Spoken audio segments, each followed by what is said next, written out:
Hello students, welcome to your WebSeek Academy English channel. Today, we will discuss the short story The Voter, which is a part of your second PUC English syllabus. This powerful story is written by Chinua Achebe, a famous Nigerian writer best known for his novel Things Fall Apart. A note on the writer. Chinua Achebe, 1930 to 2013, is a Nigerian novelist, poet, professor, and critic. Achebe's novels focus on the traditions of Igbo society, the effect of Christian influences, and the clash of Western and traditional African values during and after the colonial era. His style relies heavily on the Igbo oral tradition and combines straightforward narration with representations of folk stories, proverbs, and oratory. He also published a number of short stories, children's books, and essay collections. Some of his works are Things Fall Apart, Arrow of God, No Longer at Ease, Enemy of the People, and Girls at War. The Voter Summary. In this short story, Achebe offers a satirical picture of how politics and elections generally work in modern African countries like Nigeria. The protagonist of the story is Rufus Okeke, Roof for short. The majority of the Igbo people in the village are illiterate, backward, and poor. Though the administration of the town is in the hands of a democratic government comprising elected representatives of the people have not yet realized the value of their mandate and are also not yet aware of their rights. It is election time now. The ruling party PAP, People's Alliance Party, is seeking re-election. There is hardly any other party to obstruct or prevent the re-election of the existing government. One important aspect of this election is the re-election of Marcus Ibe, who is Minister of Culture in the outgoing government. The only other party, which appears to be a non-entity until now, is the POP, Progressive Organization Party, and Maduka is its representative. The POP is making a strong attempt to garner some votes in its favor. The focus of the author seems to be to capture the human drama in which a poor, pathetically innocent and naive people make a brave attempt to derive some monetary benefit during the election from a prospective candidate using the mediatory strategies of a literate young man of their town when they have reposed a great deal of trust. However, the crux of the plot is how this very same trusted representative of the people manages to strike a rich bargain with the opposition party as well and yet remain loyal to both the parties. When the story opens, we are introduced to Rufus Okeke. He is a very popular man in the village.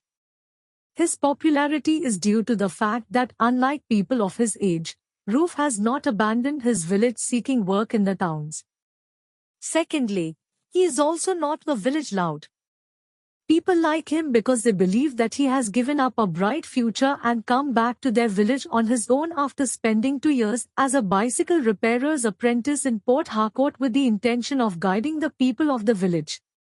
In the next stage, the author tells us about the voters and the government. We learn that the whole village had voted en masse in favor of the People's Alliance Party and elected Honorable Marcus Ibe of their village, who had become Minister of Culture in the outgoing government. The author tells us in a satirical tone that Marcus Ibe was sure to be re-elected because there was hardly any other opposition party worth considering. From this situation, the reader can infer the predicament of the innocent people pitted against greedy and power-thirsty politicians. In a tone veiled in mild satire, the author says that Ruf, the trusted representative of the people of Umuofia, was working as the election campaign manager for the Honorable Minister Marcus Ibe, who was seeking re-election from Umuofia. The Ruf was more intelligent and cleverer than the common people of Umuofia. He had become a real expert in election campaigning at all levels, village, local government or national. That is why he was able to gauge the mood and temper of the electorate at any given time. This time, He has been intelligent enough to warn Marcus Ibe that a radical change has come into the thinking of the people in Umuofia since the last election. Thus he kindles the interest of the reader. The villagers had come to realize that in 5 years, politics had brought wealth, chieftaincy titles, doctorate degrees and other honors readily to the man whom they had given their votes free of charge 5 years ago. It is also a paradox that the people who had empowered a person to enjoy such benefits themselves remained poor and ignorant. They did not even know that a doctorate degree holder is not a medical doctor. Anyhow, the people were now ready to try the value of their votes in a different way. The author then narrates the expectations of the people in Umuofia. The people had now witnessed the good things done by politics to their own elected representative Marcus Ibe. Before getting elected, he was only a fairly successful mission school teacher and was on the verge of getting dismissed on the basis of a female teacher's complaint. Just at that moment, politics had come to their village, and at that opportune moment Marcus Ibe had wisely joined up. By doing so he had escaped dismissal. Secondly, he got elected and became Chief the Honorable in the government. Consequently, he got 2 long cars and had built himself the biggest house in that village. But he remained a devoted leader of his people. In a satirical tone, the author says that whenever he could, he left the good things of the capital and returned to his village, which had neither running water nor electricity. But he had lately installed a private plant to supply electricity to his new house in the village. The writer comments that Marcus knew the source of his good fortune, hinting that it is the people of Umuofia who are responsible for his prosperity. Marcus Ibe had christened his new house Umuofia Mansions in honor of his village, and on the day the house was opened, he had hosted a grand lunch to his people, slaughtering 5 bulls and countless goats. Moreover, the house was opened by the Archbishop. Thus the writer gives a rosy picture of the eminence and prosperity of Marcus which politics had bestowed on him. The author describes the reactions of the people of Umuofia after they had enjoyed Marcus' hospitality. There is subtle irony in the description. The people are full of praise for Marcus' hospitality. But they also know that Marcus owes his riches to his getting elected and joining the government. We can perceive a tone of regret when the people conclude after the feasting was over that they had underrated the power of the ballot paper earlier and that they should not do it again. This is the radical change in people's attitude towards casting their ballot paper in an election free of charge without expecting any benefits. Since Roof had already warned Marcus Ibe about it, Marcus had also taken suitable measures to meet the expectations of the people. He had drawn 5 months' salary in advance and changed a few £100 into shining shillings and had armed his campaign boys with eloquent little jute bags. Having sensed that the people of Umuofia will not cast their ballot paper in his favor, free of cost, Marcus had sent money to bribe and persuade the voters to vote for him. The contesting candidate would make his speeches in the morning, and at night his expert election managers would conduct their whispering campaign.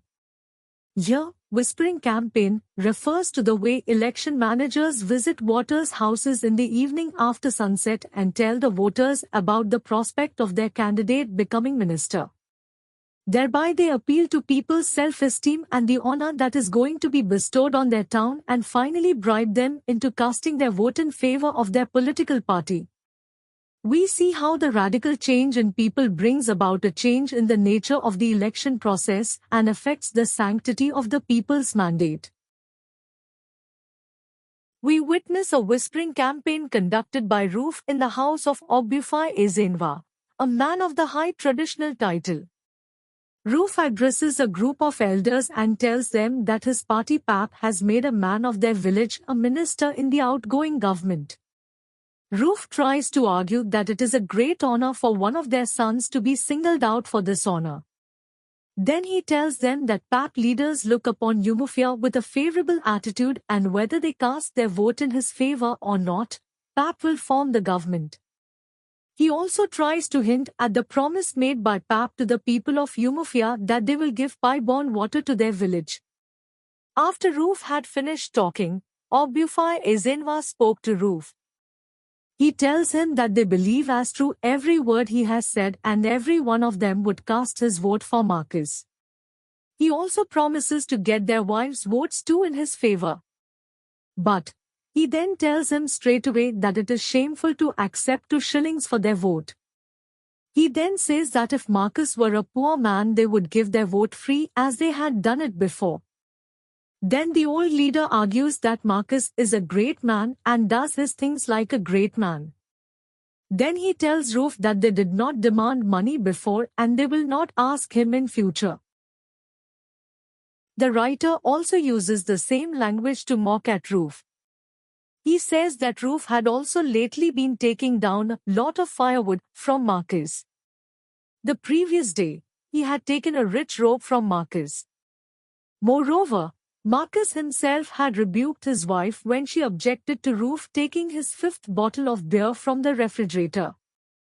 Furthermore, Roof had been chauffeur-driven to the disputed site about a land case which he won. Having enjoyed all such benefits from Marcus, Roof understood the demands of the elders. Therefore, he finally drops 2 more shillings in front of each one of them and tells them in a tone of finality that he is through with it, and pretends to be defiant. Then he ends his campaign with the sentence, "Cast your paper for the enemy if you like." The elders quickly calm him down with a placatory speech agreeing to vote for Marcus, and pick up the coins on the floor, with a feeling that they have not lost their decorum and dignity in the bargain. The author has until now introduced the reader to the existing situation. Now he is going to talk about the opposition party. The author here satirizes how opposition parties come into being and how sincere they are in their objectives and in their fighting strategies.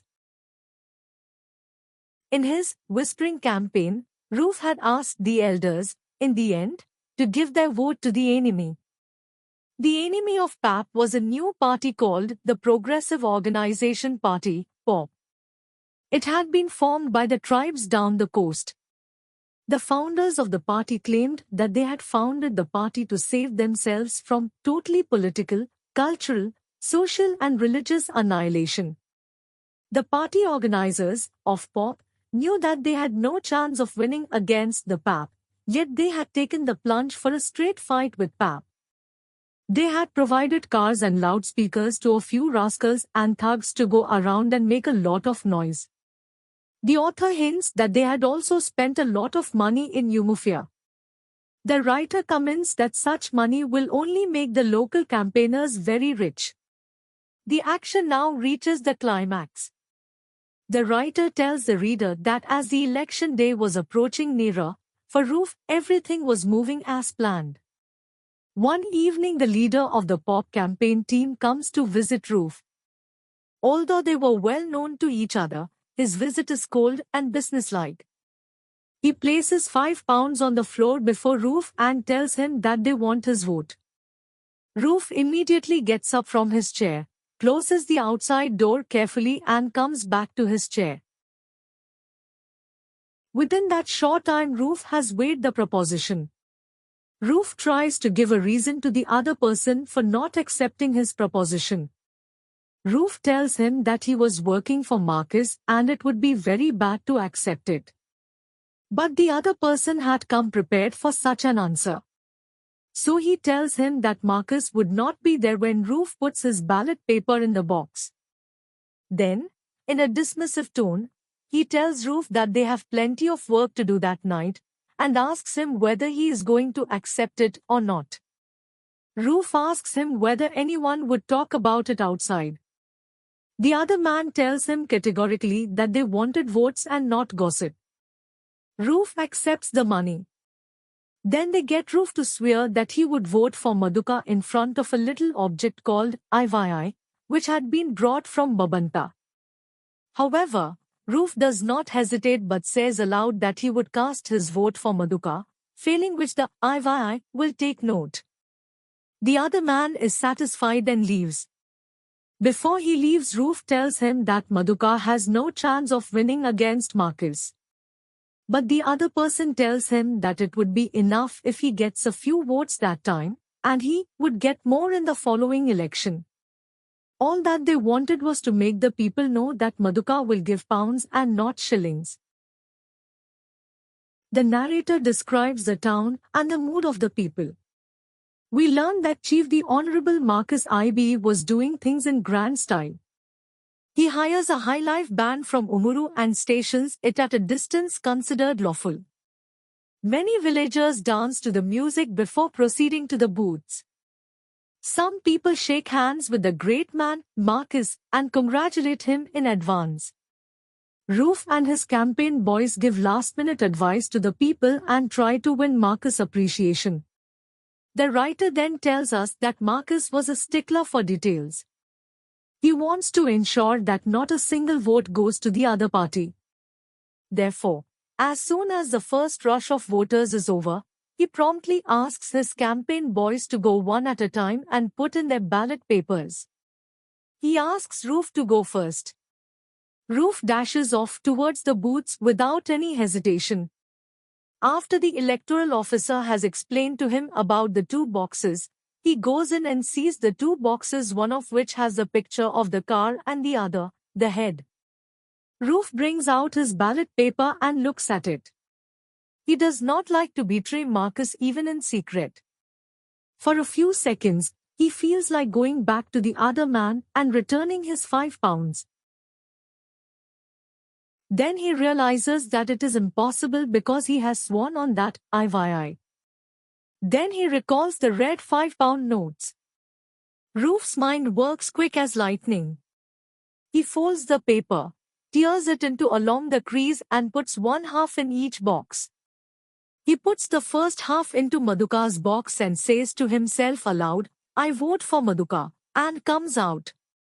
The election officials mark his thumb with indelible purple ink and he walks out of the booth as jauntily as he has gone in. The voter comprehension 1. 1. The Roof was a popular young man because of he A. had not abandoned his village. To NDPUC English textbook answers Springs chapter 12. The voter B. wanted to guide his people. C. was forced to return to his village. Answer A. had not abandoned his village. 2. Why was Marcus considered rich and powerful? Answer. Marcus had two long cars and had just built himself the biggest house anyone had seen in these parts. He had entertained his people slaughtering 5 bulls and countless goats to feed the people. Though the village had no electricity, he had installed a private plant to supply electricity to his new home. Secondly, his house was opened by the archbishop. Thirdly, he had been made a minister after he won the election. That is why he was considered rich and powerful. 3. Marcus IBE had earlier been A. doctor, B. school teacher, C. politician. Answer B. school teacher. 4. The fact that Marcus IB left the good things of the capital and returned to his village whenever he could shows A. his devotion to his people and love for the place. B. he enjoyed all the comforts of the city in his village. C. he wanted to improve the amenities in his village. Answer B. he enjoyed all the comforts of the city in his village. 5. After the feasting, the villagers A. praised Marcus' faithfulness and generosity. B. intended to demand more for their votes. C. realized Marcus' wealth.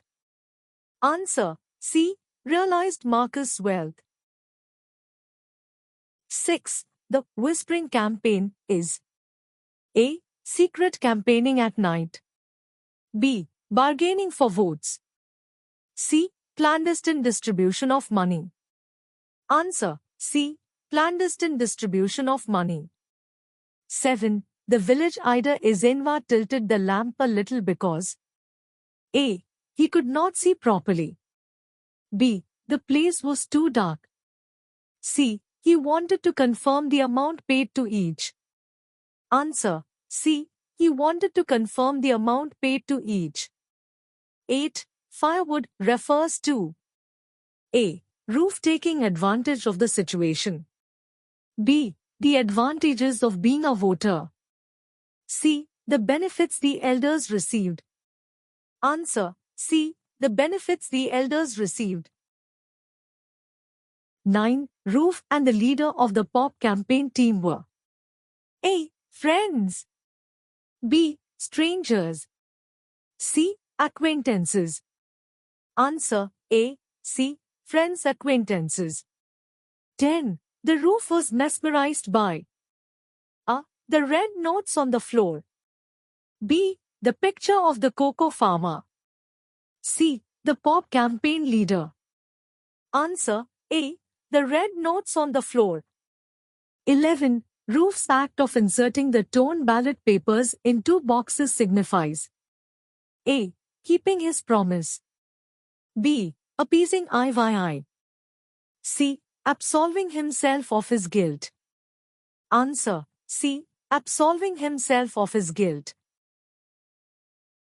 The voter comprehension 2. 1. Trace the change in the attitude of the villagers before the second election. Give reasons. Or, why did the people decide not to cast their vote for free in the forthcoming election? Or, explain the change that had come into the thinking of Umuofia in the voter.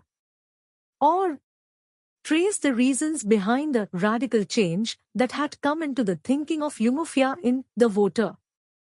Answer. In this short story, Chinua Achebe makes an attempt to present before the reader how elections lose their sanctity and are misused by greedy politicians for self-aggrandizement instead of bringing about improvement in the life of the people. The people of Umuofia vote en masse in favor of the People's Alliance Party and elect Marcus Ibe, a local teacher, as their leader. Once getting elected, people see a great many changes in Marcus' life.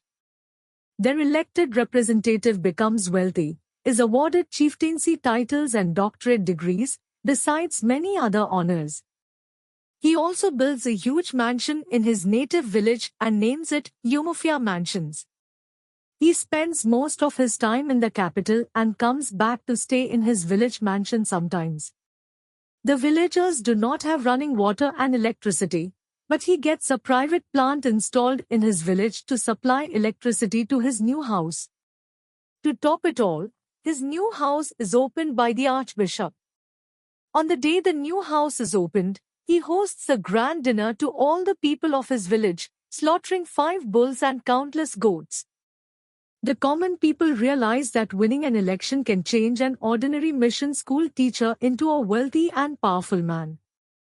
They also know that it is their ballot which has given him all those benefits. They recall that they had given their votes free of charge 5 years ago. They realize that they had underrated the power of the ballot paper and should not do so again. That is why, in the second election, they demand money for their votes. 2. What was the justification for the formation of the POP? Or, what reasons are given for the formation of the POP? Answer. POP stands for Progressive Organization Party. This party is formed by the tribes down the coast to save themselves from totally political, cultural, social and religious annihilation. The POP was a complete non-entity in the first election. Once the organizers come to know that there is no opposition party, some rich members of the tribes down the coast form this party. They want the people to know that they will be paid pounds and not shillings if they listen to them and vote for them. In the story, we do not get any hint about the objectives of the PAP, but the organizers of the POP claim that they want to save the people from political, religious, cultural annihilation, though they appear to be no better. From the situation described in the story, We can infer that the writer intends to tell the reader that no political party is seriously interested in improving the welfare of the people. They seem to know for sure that by winning an election, they can take the government in their hands and become rich. They seem to be unaware of their duties and responsibilities. Thanks for watching. If you found this video helpful, don't forget to like, share, and subscribe to WebSeek Academy for more English lessons and notes. See you in the next video. Until then, keep learning and keep growing.